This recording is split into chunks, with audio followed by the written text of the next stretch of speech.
Et si les événements de notre vie n'étaient pas juste le fruit du hasard? Aujourd'hui, on va plonger dans la logique d'une croyance qui est partagée par des millions de personnes, la réincarnation. On va décortiquer ensemble comment cette idée peut façonner toute une vision du monde et donner un sens vraiment profond à l'existence. Tout part souvent de cette question, une question fondamentale.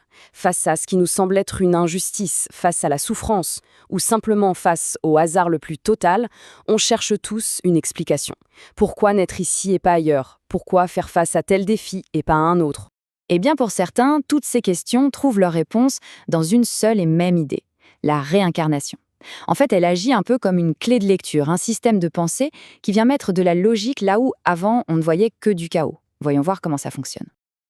Alors, comment est-ce que cette logique s'articule? Le premier pilier, c'est que cette croyance propose une explication globale, un sens pour chaque petit événement de la vie. Et voilà, le postulat de base, il est là. Rien, mais alors absolument rien, n'est dû au hasard. Chaque événement, qu'il soit bon ou mauvais, est vu comme le maillon d'une très longue chaîne de cause à effet, une chaîne qui traverse les existences. C'est vraiment le socle de tout ce qu'on va voir juste après. Ce qui est fascinant ici, c'est que cette logique s'applique aux aspects les plus structurants de notre vie. Le pays où l'on est, la famille dans laquelle on grandit, nos talents ou nos difficultés, tout ça, dans ce système de pensée, ce ne serait pas une loterie, mais la conséquence directe d'actions qui ont été posées bien avant. Ok, mais alors qu'est-ce que ça change, concrètement, de penser comme ça? Eh bien, ça provoque un véritable basculement de la perception. On passe d'un monde de hasard à un monde de cause. C'est vraiment là que tout se joue. Imaginez un instant. Au lieu de subir un monde qui paraît arbitraire, un peu chaotique, chaque chose trouve sa place dans une sorte de grande tapisserie de causes et d'effets.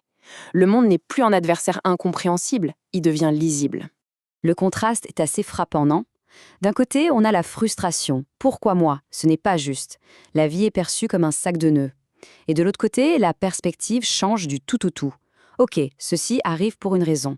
La vie devient un fil qu'on peut suivre, qu'on peut comprendre. Et ça ouvre la porte à l'acceptation.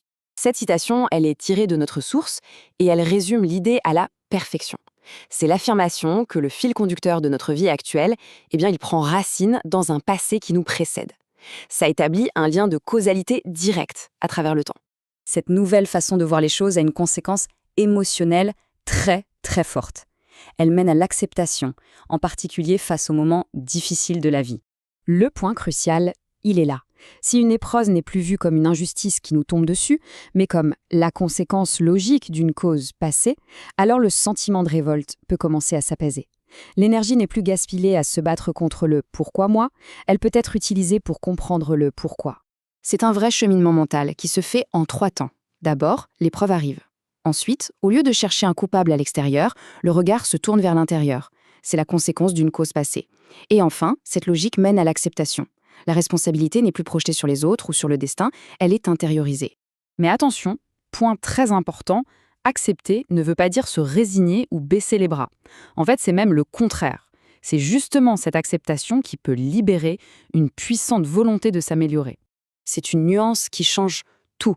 Dans cette logique, accepter sa situation, ce n'est pas du tout une forme de fatalisme. Non, au contraire, c'est le point de départ qui libère l'énergie nécessaire pour agir et pour agir de manière constructive. Et cette énergie, elle va se concentrer sur une double mission. D'un côté, travailler à réparer le passé en agissant bien dans le présent. Et de l'autre côté, semer de bonnes graines aujourd'hui pour pouvoir récolter un futur meilleur demain. C'est une vision qui est totalement tournée vers l'action. Et ça nous amène tout droit à l'objectif final de toute cette structure de croyance. Un objectif qui est résolument tourné vers l'avenir. Et voilà le but ultime. Tout ce travail pour comprendre le passé et pour agir dans le présent n'a en fait qu'un seul but, se sculpter soi-même, activement, un avenir meilleur, un avenir lumineux. C'est la grande promesse de ce système de pensée. Pour résumer, c'est toute la trajectoire qu'on vient de décrire. On passe d'une posture où l'on pourrait se sentir victime d'un passé qu'on ne connaît pas, à une posture de pouvoir où l'on se voit comme l'architecte, le responsable de son propre avenir. Et finalement, toute cette réflexion nous amène à une question beaucoup plus large, une question qui nous concerne tous. Au-delà de cette croyance en particulier, on voit à quel point le simple fait d'adopter un système pour expliquer le monde change absolument tout. Nos convictions ne sont jamais neutres.